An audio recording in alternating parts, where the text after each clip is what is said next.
December 17, 1944. Ardennes Forest, Belgium. The cold settles before dawn. It grips the pine branches. It stiffens canvas tarps. It freezes the mud into iron. Along a narrow forest road, a column of American trucks moves in blackout silence. Headlights hooded. Engines low. Breath turning to vapor in the dark. The drivers have been awake for hours. Some for days. Snow falls in thin sheets. It coats helmets. It softens the sound of tires over frozen ruts. Far to the east, German artillery begins to speak. The sound rolls across the hills like distant thunder. Then closer. Then precise. The winter offensive has begun. For the German High Command, this was the moment they had prepared for. Bad weather. Grounded aircraft. Frozen roads. A mechanized enemy slowed by distance and cold. They believed winter would favor them. But even as shells land along the Ardennes roads, the American convoys do not stop.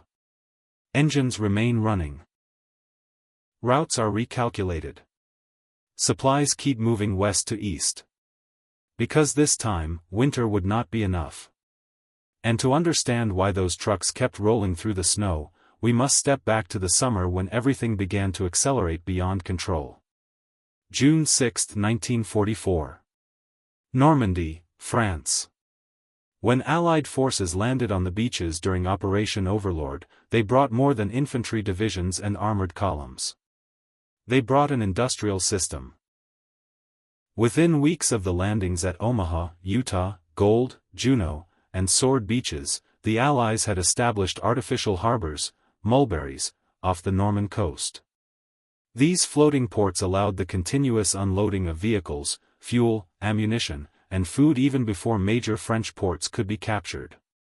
By late June, more than 850,000 men and 148,000 vehicles had come ashore. The buildup did not slow. It accelerated. The breakout came in late July during Operation Cobra. American forces under General Omar Bradley punched through German lines near St. Lo. Once the defensive crust cracked, armored divisions surged into open country. The German army in France began to retreat. The Falaise Pocket in August destroyed much of Army Group B. Paris was liberated on August 25. Then something unexpected happened. The Allied advance moved faster than their supply lines could follow. Railways across northern France had been heavily bombed before D-Day to isolate the battlefield. Now those same destroyed tracks slowed the Allied pursuit. Ports such as Cherbourg were captured, but they had been sabotaged by retreating German forces and required weeks of repair. Fuel consumption rose dramatically as armored columns pushed east toward Belgium and the German border. Every Sherman tank, every truck, every artillery piece depended on gasoline and ammunition delivered daily. The distance from Normandy beaches to the forward units stretched beyond 300 miles. To compensate, the U.S. Army created an improvised overland trucking system, the Red Ball Express. Beginning in late August 1944, thousands of trucks operated around the clock on designated one-way routes. Many of the drivers were African American soldiers assigned to quartermaster units. They drove without headlights at night. They slept in their vehicles. They navigated narrow French roads under constant pressure to deliver. At its peak, the Red Ball Express moved over 12,000 tons of supplies per day. It was not elegant. It was not efficient by peacetime standards. But it worked. Meanwhile, German commanders began studying maps. They saw stretched supply lines. They saw Allied units outrunning their depots. They saw dependence on truck transport instead of repaired rail networks. And they began to think about winter. By September 1944, Allied forces had reached the borders of Germany. But the advance slowed. Fuel shortages forced General George Patton's Third Army to halt temporarily. The failure of Operation Market Garden in the Netherlands further complicated plans. Autumn rains turned roads into mud. The German army, though battered, regrouped along the Siegfried Line. From Berlin's perspective, a pattern seemed familiar. Mechanized offensives often faltered when weather shifted. The Wehrmacht had used winter to its advantage before, most notably in the Ardennes in 1940, when bad weather masked the German advance through the same forests. Now, once again, the Ardennes became a focal point. The Allies believed the region unsuitable for a major offensive in winter. It was lightly defended, forested, narrow roads, and increasingly cold. German planners began calculating whether the weather itself could become a weapon. By October 1944, the Western Front appeared stable on maps. The Allied armies stretched from the North Sea to the Swiss border. Supply depots expanded across France. Engineers repaired bridges. Rail lines were slowly restored. Antwerp, captured intact in early September, offered a deep-water port capable of transforming the logistics situation, but German forces still controlled the Scheldt estuary, delaying full use of the harbor until late November. Time. That was the variable both sides studied. In Berlin, Adolf Hitler refused to accept defensive war as destiny. Germany's strategic position was deteriorating rapidly. In the east, the Red Army was pressing toward the Vistula.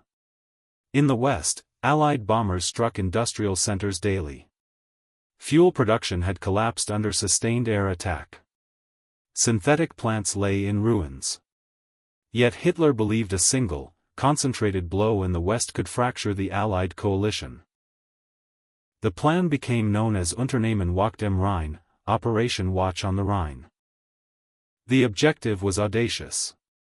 German forces would strike through the Ardennes Forest, cross the Meuse River, seize Antwerp, and split British and American armies. Political shock might force negotiations. At minimum, it could delay the Allied advance and buy time. But the plan relied on conditions beyond pure military strength.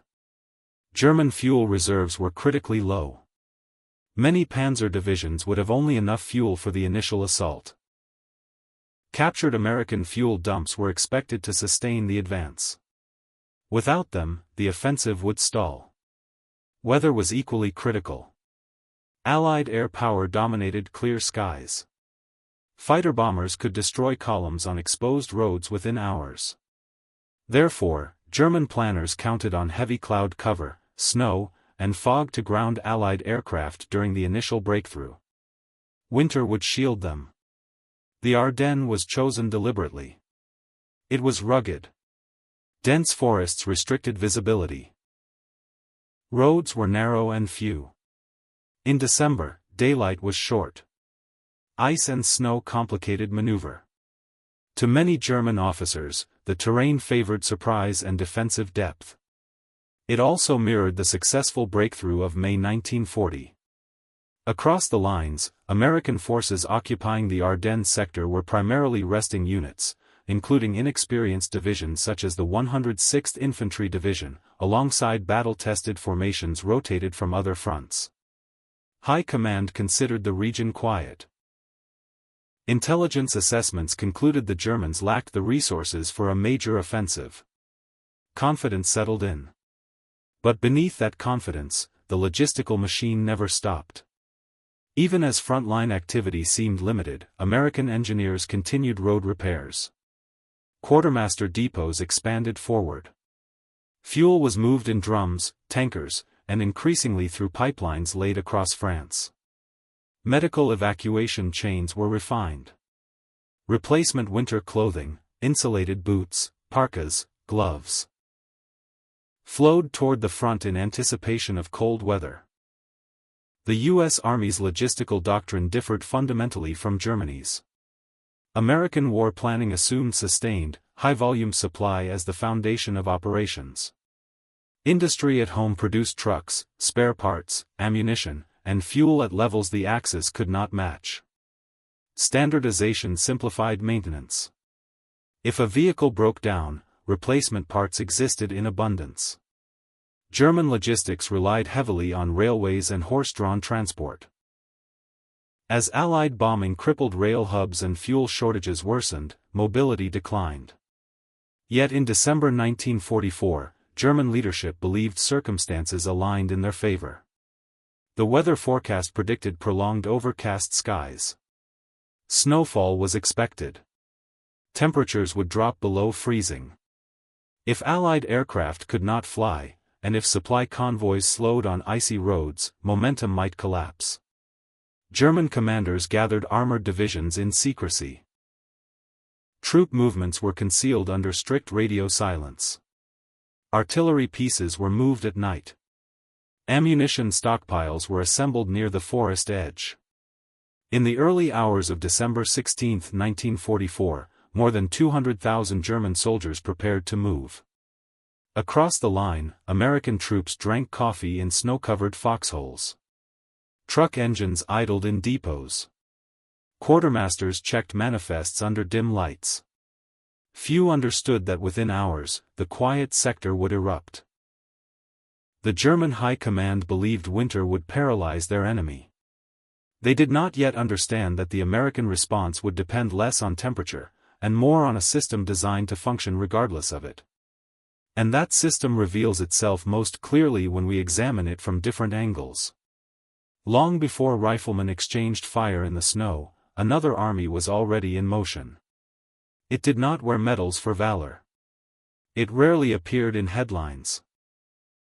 But it determined whether divisions could fight at all. American logistics in Europe depended on people whose battlefield was the road. Truck drivers. Mechanics. Engineers. Depot clerks. Railway repair crews. Fuel handlers. By late 1944, the U.S. Army in the European theater relied on hundreds of thousands of support personnel. The Red Ball Express alone had involved nearly 23,000 soldiers at its height.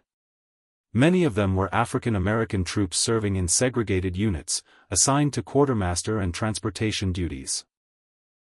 They drove through darkness without headlights. They repaired engines beside frozen ditches. They navigated roads choked with traffic, artillery columns, and refugees. In winter, the task became more punishing. Engines had to remain running to prevent freezing. Radiators cracked in sub-zero temperatures. Fuel thickened. Drivers wrapped blankets around themselves inside open cabs. Sleep came in brief intervals. But unlike German forces, increasingly dependent on dwindling fuel stocks and vulnerable rail lines, American truck transport operated with redundancy. If one route was blocked, another was opened. If a bridge was destroyed, engineers assembled portable spans. The individual soldier behind the wheel became part of a larger system. And that system did not pause for weather. Germany's military tradition relied heavily on railways for operational movement. In 1939 and 1940, the Wehrmacht had used Europe's dense rail networks to mobilize forces efficiently. Once near the front, mechanized units surged forward while infantry and supplies followed by rail. But by late 1944, that advantage had eroded.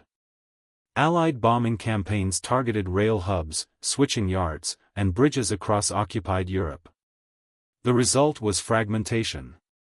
Trains could not reliably move fuel or ammunition to forward areas.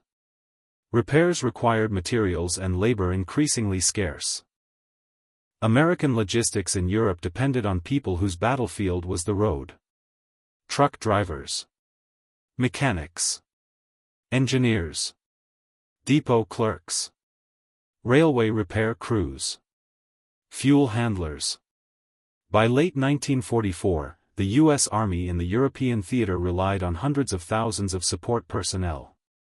The Red Ball Express alone had involved nearly 23,000 soldiers at its height.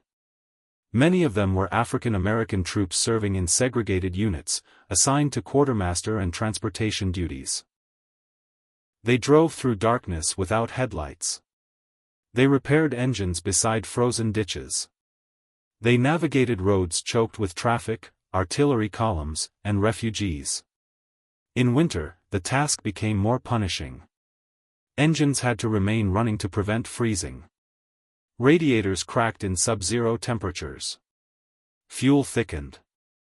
Drivers wrapped blankets around themselves inside open cabs. Sleep came in brief intervals. But unlike German forces, increasingly dependent on dwindling fuel stocks and vulnerable rail lines, American truck transport operated with redundancy. If one route was blocked, another was opened. If a bridge was destroyed, engineers assembled portable spans. The individual soldier behind the wheel became part of a larger system. And that system did not pause for weather. Germany's military tradition relied heavily on railways for operational movement. In 1939 and 1940, the Wehrmacht had used Europe's dense rail networks to mobilize forces efficiently. Once near the front, mechanized units surged forward while infantry and supplies followed by rail. But by late 1944, that advantage had eroded. Allied bombing campaigns targeted rail hubs, switching yards, and bridges across occupied Europe. The result was fragmentation. Trains could not reliably move fuel or ammunition to forward areas. Repairs required materials and labor increasingly scarce. Germany, by contrast, struggled with shortages. Synthetic fuel production was declining.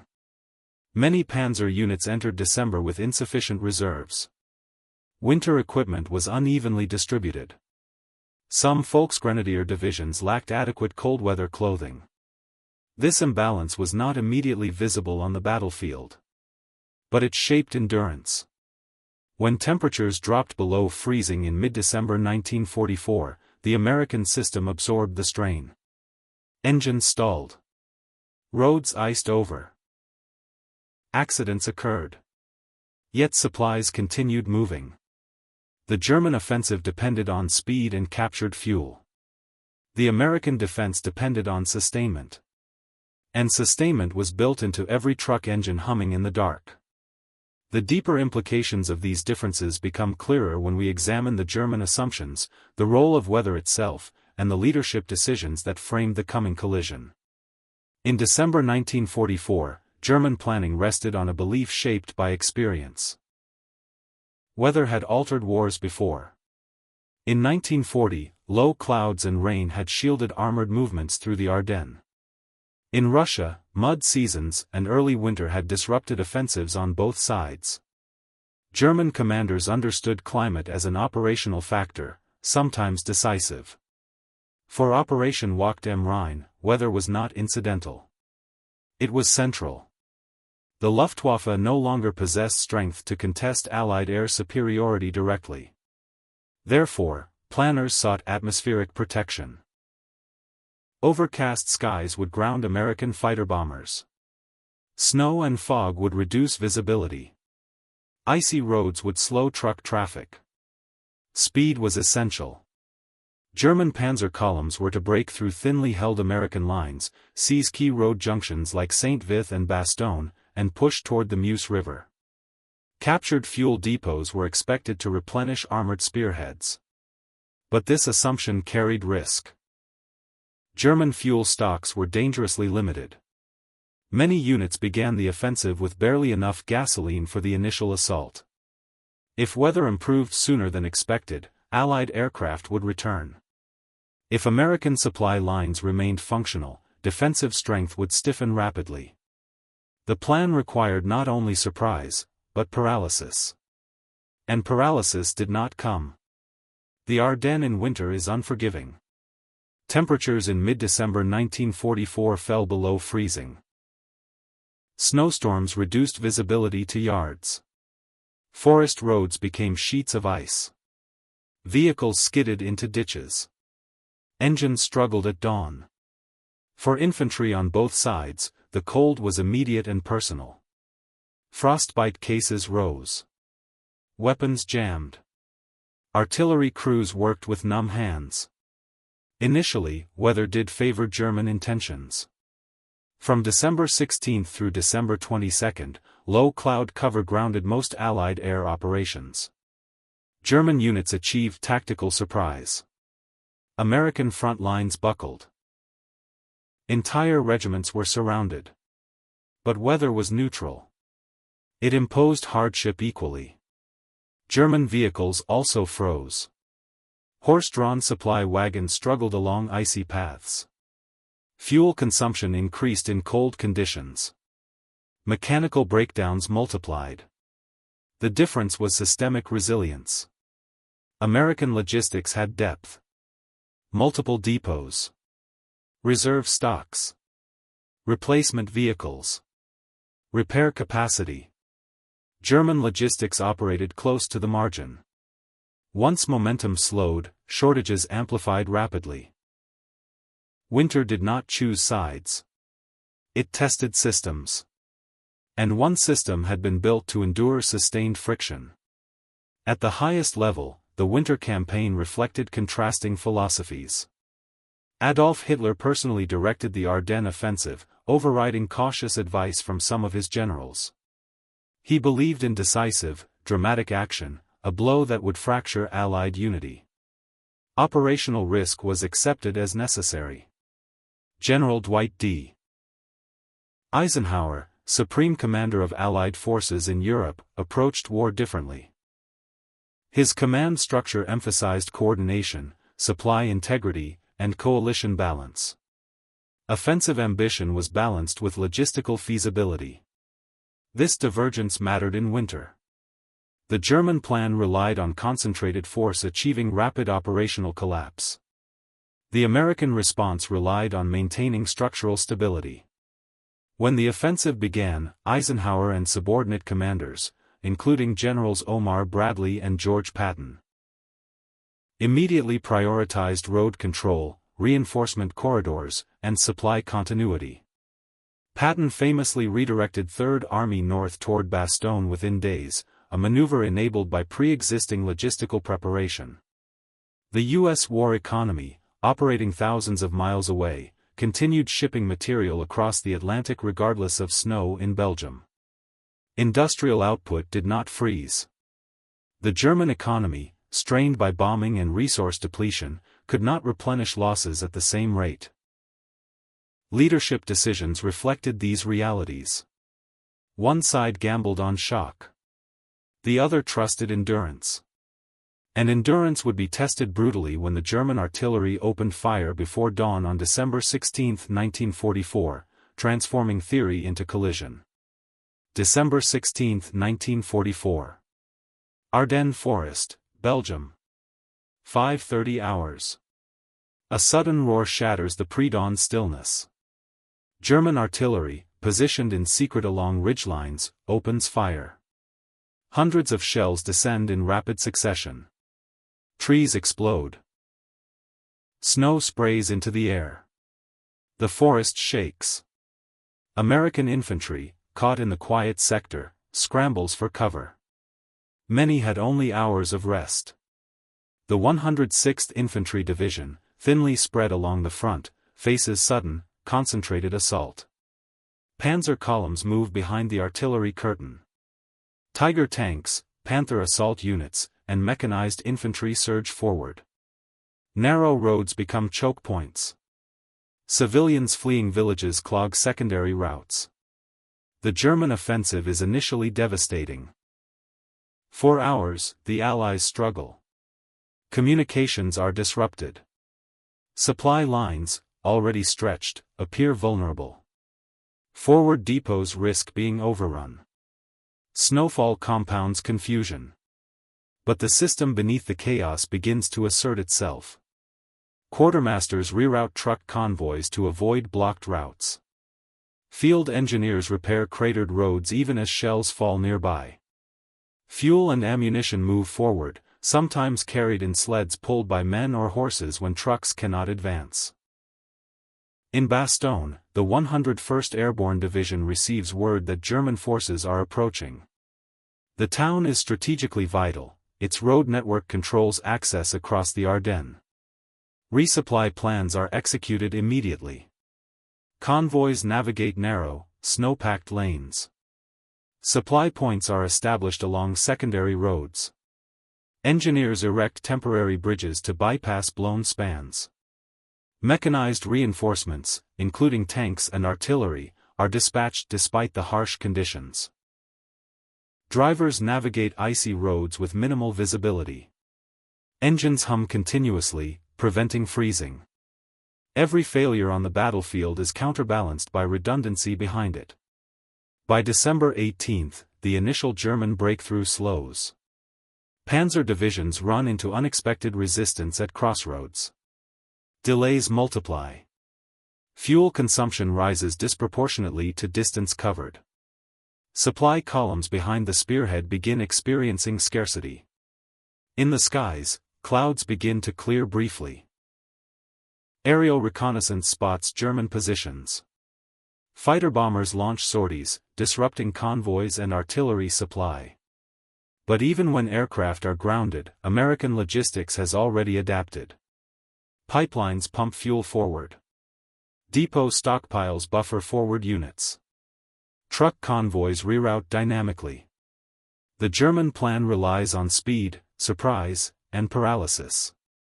The Allies, through preparation, endurance, and systemic flexibility, deny all three. Winter is no longer an ally for the Germans.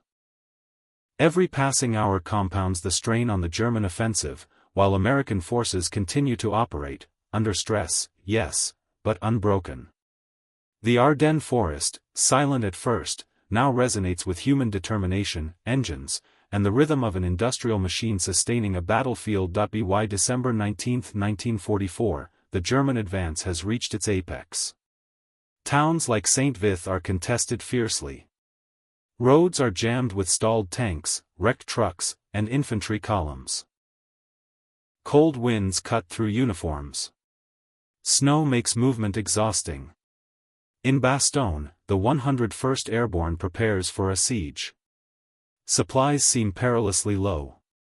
Ammunition, medical equipment, and winter clothing must arrive under conditions that would have paralyzed armies in previous wars.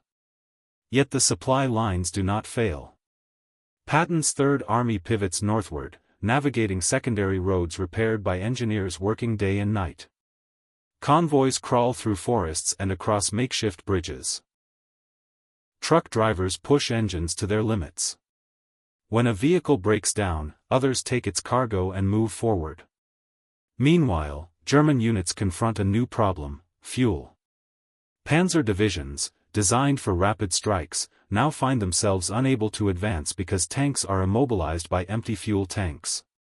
Attempted seizures of Allied fuel depots provide only temporary relief.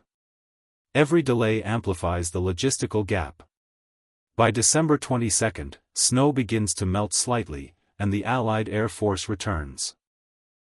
Fighter bombers hit columns, artillery positions, and supply depots. German movements are now under direct observation and attack. American logistics, however, has created depth. Depots are stocked beyond immediate consumption. Engineers repair bombed roads and bridges overnight. Fuel pipelines continue to pump uninterrupted.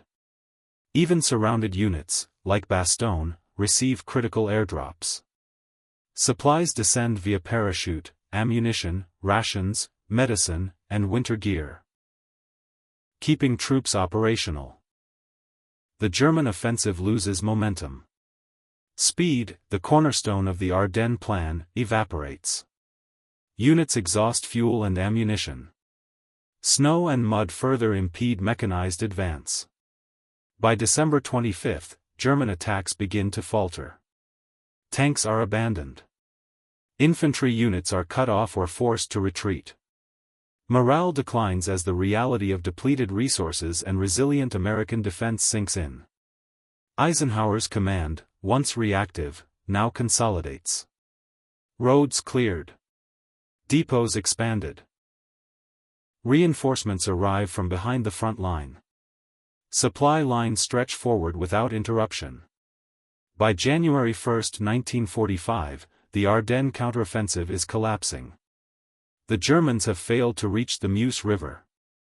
The winter advantage they had relied upon has been neutralized, not by a single battle, but by the relentless movement of trucks, engineers, and supply convoys across frozen, snow-covered roads. The turning point is not in a dramatic charge, but in endurance, preparation, and industrial-backed logistics, invisible engines of victory that deny the enemy what they assumed they would naturally achieve. The stage is now set to examine the aftermath, the consequences for both sides, and how a failed gamble reshaped the final months of the European war. By mid-January 1945, the Ardennes offensive had effectively ended. German forces had suffered staggering losses. Estimates indicate over 80,000 soldiers were killed, wounded, or captured. Panzer divisions lost hundreds of tanks and armored vehicles, many abandoned due to fuel shortages. Artillery units were immobilized or destroyed, and entire regiments were rendered combat ineffective. On the Allied side, casualties were severe but far more sustainable, roughly 19,000 killed and over 60,000 wounded. Crucially, the logistical backbone remained intact. Supply depots, pipelines, and transportation networks continued to function, allowing frontline units to receive reinforcements, replacements, and medical care without interruption. The Ardennes campaign exposed the vulnerability of the German war economy. Fuel shortages had prevented operational flexibility. Even when tactical opportunities arose, units could not capitalize because mechanized divisions were immobilized. Ammunition, winter clothing, and food were insufficient to sustain prolonged offensive action. In contrast, the American system demonstrated remarkable depth and adaptability. The Red Ball Express had already been disbanded by December, yet the lessons of truck-based supply, forward depots, and mobile repair teams were applied in real time. Convoys were rerouted around destroyed roads. Engineers rebuilt bridges within hours. Units like the 101st Airborne, surrounded in Bastogne, were resupplied through coordinated airdrops that ensured continued combat capability. Strategically, the failure of the German offensive had immediate consequences. Hitler's gamble to split Allied forces and seize Antwerp collapsed. The Allies retained the initiative in the West. Confidence in American military logistics was solidified, proving that even winter, long considered an ally of German operations, could not halt an industrially sustained army. The psychological impact on German commanders was profound. Years of experience suggested that harsh weather could determine battles. Now they realized that industrial-scale logistics, mobility, and redundancy could neutralize even severe climatic conditions.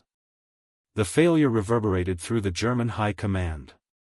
Elite formations were depleted. Replacement units were undertrained. Morale plummeted as soldiers realized that the winter storm had not been the ally they expected, but instead an indifferent backdrop to an enemy that would not stop. By late January, American forces, reinforced and resupplied, began limited counteroffensives, pushing German units back toward their starting lines. The Ardennes had become a test of endurance, preparation, and industrial might, a lesson in how logistics can dictate the outcome of battles as surely as rifles or tanks. By February 1945, the broader implications of the Ardennes failure became clear. German forces had expended their last reserves for the offensive. The loss of tanks, vehicles, and trained personnel could not be replaced. Fuel scarcity remained acute. The Wehrmacht's ability to conduct large-scale mechanized operations in the West was effectively destroyed. Allied forces, in contrast, maintained momentum. Patton's Third Army continued to push eastward. Supply lines, previously stretched to the limit, had been reinforced and optimized. Forward depots and repair units ensured that every division, regardless of its distance from the coast, could receive ammunition, fuel, and winter clothing on time. The lessons of winter warfare reshaped operational planning. Engineers became integral to frontline strategy. Bridge units moved with armored divisions. Pipeline systems and convoy networks were expanded to anticipate similar challenges. Every unit understood that mobility depended not solely on vehicles, but on the system supporting them. The psychological shift was equally important. For the first time in decades, German planners could not count on terrain or climate to compensate for logistical weakness. Conversely, Allied commanders recognized that strategic endurance, maintaining supply under adverse conditions, could neutralize surprise offensives and provide operational flexibility. By March, American forces had crossed the Ruhr River and prepared to advance toward the Rhine. Roads, previously snowbound and narrow, had been repaired. Depots were stocked. Convoys moved relentlessly, proving that winter could no longer halt an army if that army was industrially backed and logistically disciplined. The Ardennes had tested the limits of both armies.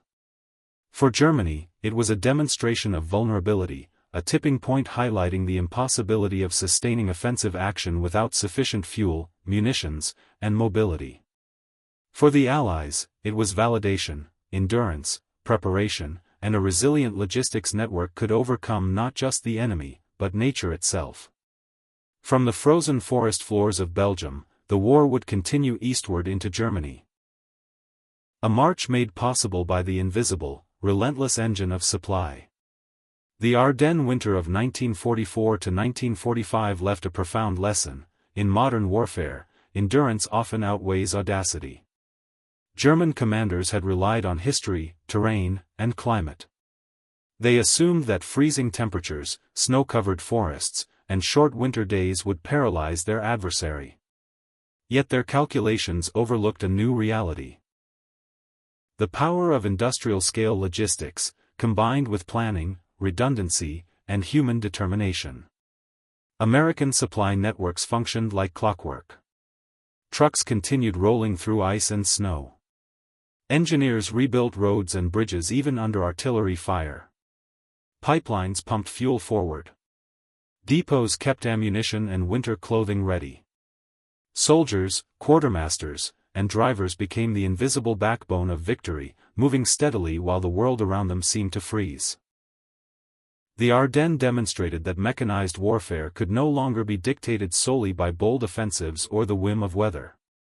It required an infrastructure capable of sustaining momentum, day after day, mile after mile, under conditions that had once stopped armies in their tracks. History remembers the heroism in the trenches, the valor of infantry, and the roar of tanks. But just as decisive was the quiet, tireless motion of supply convoys cutting through snow, carrying fuel, food, and hope to the front lines. Winter, once a weapon, had become a backdrop. Against the relentless machinery of logistics, it could do little more than test endurance. In the Ardennes, the lesson was clear: wars are not won solely on the battlefield. They are sustained in the roads, the trucks, the warehouses, and the people who keep the army moving when the world around them freezes. The Germans believed winter favored them, until the Americans proved that supply never sleeps, and industrial might never freezes.